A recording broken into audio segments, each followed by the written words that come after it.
The Buzz Rule Breakers interview starts now. Welcome to the first robotics worldwide competition, Afghanistan. The computers come today for the boys. Girls, outside. The first time I touched a computer, it's like a light in the darkness. And my tiny world got bigger and bigger. We have no computer classes. I'll learn how to use these and then I'll teach girls in Afghanistan.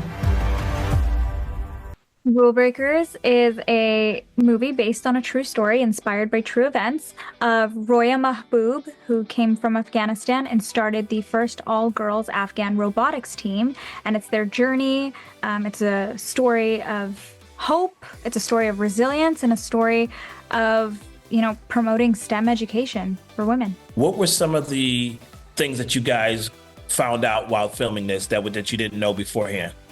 I can speak to that. I'm sad to say that I didn't know about Roya until the script found its way into my email inbox. And I didn't know very much about STEM education or robotics. Funny enough, my sister is the tech wizard in the family, and she studied coding, and she has a job I've always just said she has a job in tech because I didn't really understand what she did. But I feel that doing this project, first off, being able to learn about Roya and Alaha and the amazing Afghan dreamers,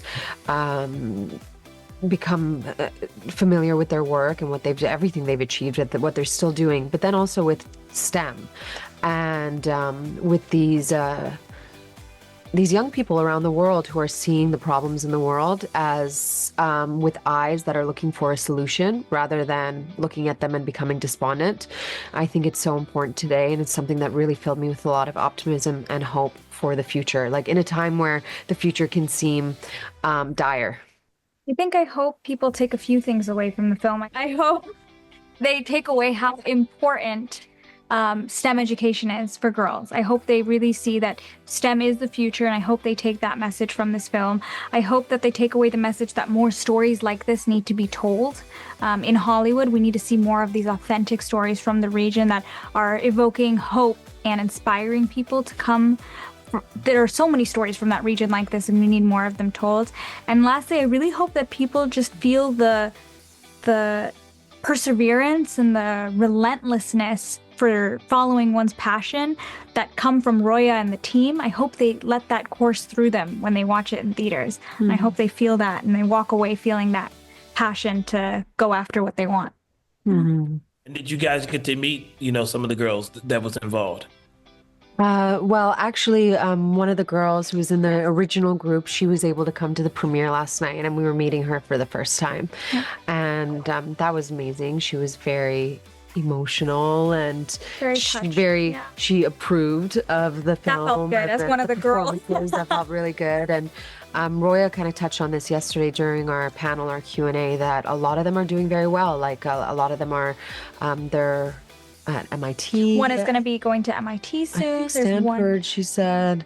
There's some in Qatar. There's some in Mexico. There's some in most of them are refugees at this point, but they are definitely continuing their education and doing great things. And we're so excited to see what else they accomplish. Yeah. And I was actually able to meet one of the other girls in Qatar, and she wasn't on the original team, but she was on one of the teams that follows. And she was saying how inspired by the original team she was. So then to see their story in a movie, that felt touching for her. And she also kind of saw glimpses of her experience from being a part of the Afghan Dreamers. And Roya is still doing this work. The Afghan Dreamers are still a robotics team.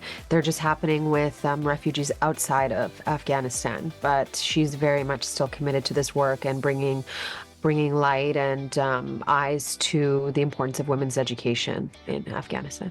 The original Afghan girls robotics team was 6 women, 6 young girls, and in our film there's 4 of them. So there's certain liberties like that we've taken, but like the events that happened, the bombing, the shooting, all these things actually did happen to Roya and team. So it certainly is a dramatic telling but their real lives play out like a drama, like a movie. So we didn't have to work that hard at that. Yeah, and there are certain little tidbits, and Bill and Roya, Bill, our director, and Roya was able to fill us in and clue us in on so certain things, and you'll see it in the film, but certain characteristics or certain motions that the girls do, maybe in awkward situations or just their mischief, you know, those things, they really happened. And that was a really cool thing to be able to portray for Afghan girls. Also, the first time when you're seeing something that you've been a part of, for me at least, it's kind of an uncomfortable experience, and I can't fully experience it as an audience member. But last night I could, and maybe it had to do with seeing it in the theaters with an audience. I really felt that I could soak in the story, the movie itself, and I got teary-eyed at many points. And even my friend who was with me, I also noticed a lot of sniffles around me. So I definitely think that it does tug at the heartstrings, and it feels very... there's a lot of heart in this story, and people feel it. Likewise, very emotional to see this on screen, very emotional for my family. And I think the cause matters so much to us. The story that is there matters so much to us, given our backgrounds. I think it is very emotional for all of us. What do you want? To win.